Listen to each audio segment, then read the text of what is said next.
Semangat pagi Sobat Semanggi University, kembali lagi di bedah buku Kodesop Surabaya Timur. Kali ini masih tetap personilnya Kodesop Surabaya Timur, tidak ada orang baru, masih tetap sama seperti yang kemarin-kemarin dari pojok sana.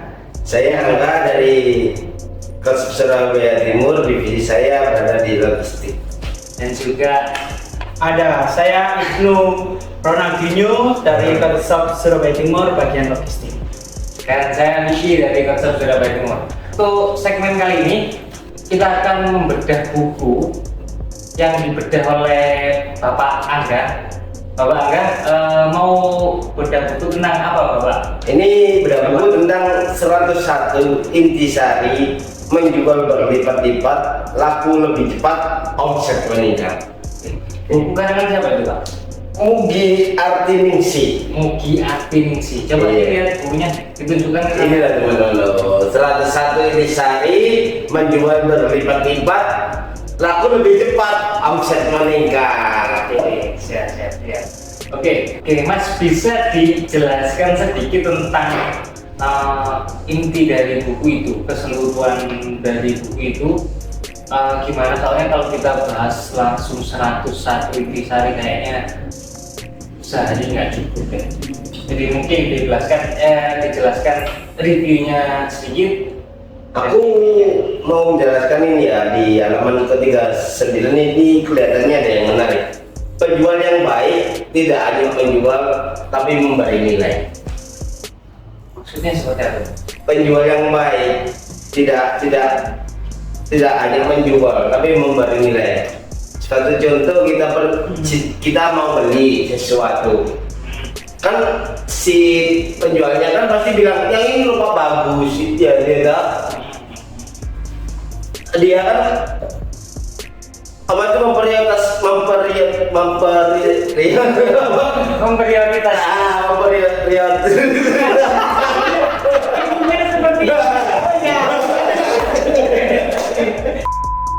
Intinya seperti itu ya. Ya, memprioritaskan yang lebih bagus daripada yang lain. Ini loh Pak yang bagus, contoh kita membeli printer. Pak, Pak, ada nggak printer yang lebih baik dari ini, yang cetakannya lebih bagus, lebih cepat, hasilnya lebih bagus dari ini? Pasti di suatu di suatu pasar itu pasti ada yang jualan orang kayak gitu toh. Nggak mungkin kita sebagai penjual memberi yang dengan produk nilai yang jelek, ya kan? Nanti akhirnya nilainya bikin kita kecewa, customer kecewa. Itu kan yang ditakutkan dari penjualan toh. Customer kecewa itu kalau menurut saya itu resiko nomor satu yang buat usaha kita gagal. Untuk memberi berarti itu kan intinya memberi rekomendasi. Iya. Rekomendasi ke customer. Nah, cara memberi rekomendasi yang baik itu seperti apa, Mas? Soalnya kan biasanya gini. Saya pernah itu ketika beli HP ya, misalnya beli HP, saya maunya HP A, terus sama si salesnya itu direkomendasikan HP B.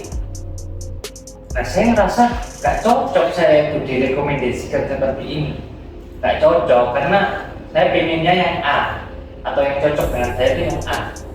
Nah, biasanya kan karena mungkin ya karena dia sales dan dia tahu mana barang yang lebih bagus, direkomendasikanlah itu barang B. Namun ketika setelah saya terima barang B, saya lihat barang B, saya nggak cocok. Nah, itu kan berarti rekomendasi dia salah. Nah, gimana cara kita merekomendasikan barang yang sesuai atau yang cocok dengan si customer tadi? Gini, suatu contoh ya, soalnya kalau orang customer itu kalau mau beli itu mempunyai rasa keinginan di suatu barang. Tentunya kayak aku mau beli kayak HP Realme terus ditawarkan Samsung, tapi keinginannya dia itu masih di kepinginnya dia itu di Realme terus gitu, terus ditawarkan Samsung, ini rumah yang lebih bagus, ini lebih cepat, ini lebih gitu ya. Itu tetap rasa keinginannya seorang customer itu gimana ya? Kalau menurut aku sih, kalau sales sudah apa? Sales kalau sudah menawarkan barang dia kan pasti lebih tahu produknya. Yang lebih bagus ini Pak daripada bandingkan Bapak yang ini. Lah terus kita lihat dari customer keinginannya apa ini, terus si sales kota ini Pak yang lebih bagus. Nah akhirnya kita bandingkan, customer lebih bandingkan mau ini apa yang itu. Ternyata banyak yang terlebih kan dia lebih kuat keinginannya loh Pak. Gitu loh Pak. Maksudnya kita itu sebagai pembeli itu udah punya prioritas lah, beli yang mana lah, gitu Pak. Mungkin ada tips gitu Mas, mungkin ada tips untuk cara atau teknik menawarkan yang pas gitu. Maksudnya enggak seperti itu, mungkin kita ngerasa ditawari barang yang salah. Mungkin kita ngerasa ditawari barang yang salah, akhirnya kita ngerasa oh nggak cocok nih barang ini sama kita. Ya ini tips buat customer ya. Ini kalau salah ya nggak usah diturutin, kalau mungkin agak-agak benar ya. Dewa? Ya. Nggak, itu kan tips buat customer, jadi katanya itu tips buat salesnya. Oh, Jualan. Yang gini, kalau buat tips sales itu gini, salesnya yang lebih tahu semua produk kan, yang lebih tahu barang itu, maksudnya lebih tahu dengan detailnya barang yang mau dijual. Lah, seandainya kalau ada customer, tolonglah dikasih barang yang diinginkan sesuatu customer itu dengan penilaian yang lebih baik, lebih bagus lagi, terus peningkatan dari segi penyambutan customer juga. Kita itu lebih, kalau customer enjoy, pasti salesnya juga enjoy. Berarti kita itu nanti ngomong-ngomongnya enak gitu loh sama customer. Ya toh? Udah cuma itu aja Pak. Mungkin Mas Ibnu ada yang mau tanyakan Mas Ibnu?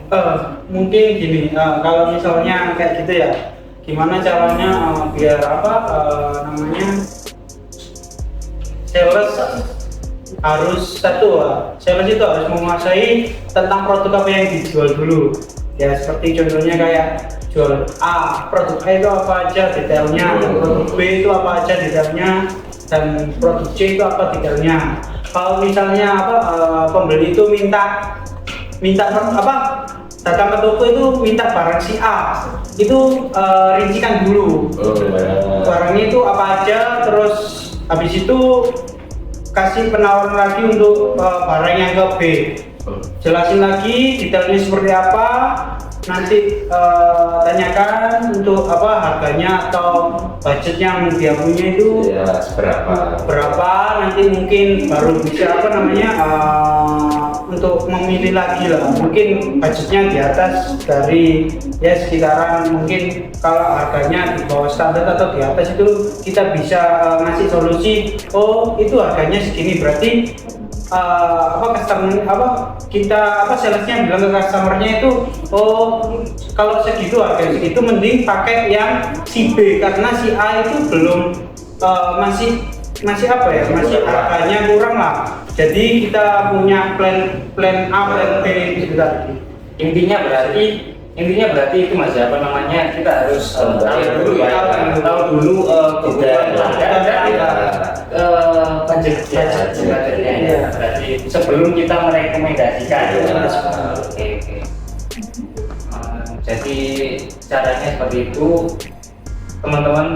Jadi kita harus tahu dulu kebutuhan pelanggan dan budget yang dari pelanggannya yang sudah disesuaikan oleh pelanggannya seperti itu. Jadi kita tidak sampai salah untuk merekomendasikan tersebut. Menurut Mas ini seperti itu. Ya, gitu Mas. Iya. Jadi kalau kita direkomendasikan oleh sales barang yang tepat, kita tuh merasa kayak bahagia banget ya. Kita mendapatkan barang yang benar-benar tepat sesuai dengan kebutuhan kita. Karena biasanya kita itu kebutuhan kita yang kita butuh, misalnya kita butuh barang bla bla bla bla bla. Nah, menurut kita butuh barang A, padahal menurut customer, menurut sales yang lebih paham mengenai produk tersebut, kalau melihat dari kebutuhan saya, itu masih kurang cocok untuk barang A ini, jadi direkomendasikanlah barang B. Dan ketika kita cocok dengan barang B tersebut, kita kan merasa bangga atau merasa terpuaskan karena barang yang kita dapat itu benar-benar barang yang kita inginkan. Seperti itu. Mungkin yang dapat saya pahami seperti itu, dan memberikan nilai kepada pelanggan, memberikan masukan kepada pelanggan seperti itu. Dengan cara seperti itu Mas ya. Iya. Kita harus tahu kebutuhan pelanggan dan kita harus lebih paham mengenai produk yang tepat sesuai dengan kebutuhan. Benar. Contohnya nulis sebenarnya juga penting banget. Penting banget. Produk nulis. Iya. Ada tambahan Mas? Mungkin ada yang salah dari omongan saya yang ada di dalam buku itu mungkin. Enggak benar kok Mas. Dari penilaian dari Pak Vicky itu benar. Jangan hanya penjual, dan kita sebagai penjual itu harus memberikan nilai yang cocok, yang mana customer yang diinginkan customer gitu. Jangan hanya menjual. Nah ini tuh bagi sales sih harus benar-benar tahu semua produk yang dijual biar kita memuaskan customer sih, ya benar nggak? Biar tidak salah Iya, benar, iya. Oke, oke. Ini ada tambahan lagi masih belum? Sudah cukup. Sudah cukup. Mungkin cukup sekian segmen kali ini. Kurang lebihnya kita mohon maaf. Kalau ada salah kata, mohon maaf. Semoga apa yang kita sampaikan bisa bermanfaat buat sobat Semanggi Unity semua dimanapun kalian berada. Sampai jumpa. Wassalamualaikum warahmatullahi wabarakatuh.